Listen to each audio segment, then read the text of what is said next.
J'ai eu le cancer de col de l'utérus et c'est quelque chose que j'ai traîné pendant pratiquement 5 ans.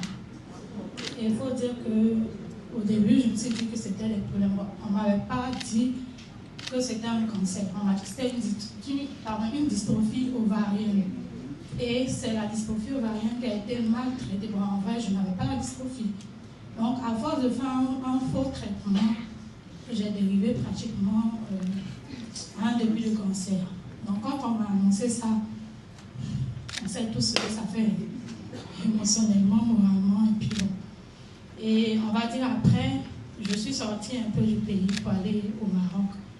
Et là-bas, on sait que ce sont des personnes, mais en matière de médecine, ils sont vraiment très développés. Pas seulement les Maroc, mais les pays maghrébins.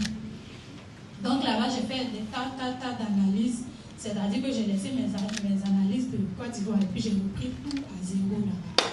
Et quand j'ai repris, la nouvelle qu'ils m'ont donnée, je l'ai gardée pour mon seul. Et ça, je vais dire que c'est aujourd'hui que mon homme pourra savoir que j'ai eu cette information. On m'a dit, ma chérie, sois forte. Est-ce que dans la famille, il y a quelqu'un qui a été victime du cancer, qui est déjà parti et tout?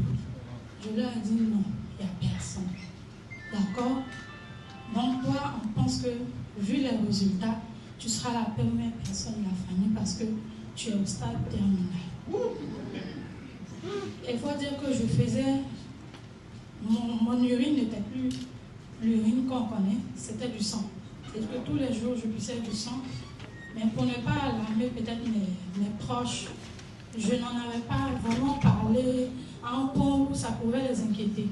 À ma mère, j'ai dit que voilà, qu'il m'avait annoncé telle information et que voilà ce que je devais faire. Mais pour dire que je traîne la maladie, c'est en train de me faire ci, c'est en train de me faire ça, franchement, on a Jésus. Donc, il faut dire que c'est Jésus qui m'a gardé durant toutes ces années-là. Et après, comme ça, on a fait des traitements là-bas. On m'a mis ce traitement. Moi, j'ai refusé. J'ai refusé parce qu'on m'avait demandé de faire une cryothérapie.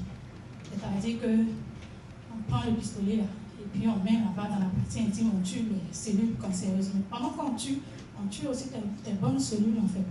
Tes cellules qui sont en bonne santé. Et quand c'est comme ça, si ton organisme n'est pas coriace, quand tu tombes, c'est pas évident de te lever. Et c'est comme ça que j'ai fait des traitements, chimiothérapie. J'ai refusé, donc on m'a mis sur une chimiothérapie médicamenteuse. Ça là encore, voilà Dieu, je n'ai pas pris. Non, je refusais, je mettais tout, je priais en tout cas.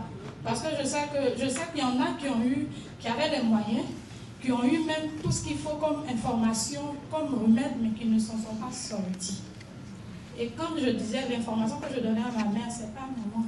Là, j'ai un peu de saignement. J'ai un peu de saignement. Alors que je sais que je pisse. C'est du sang que je pisse.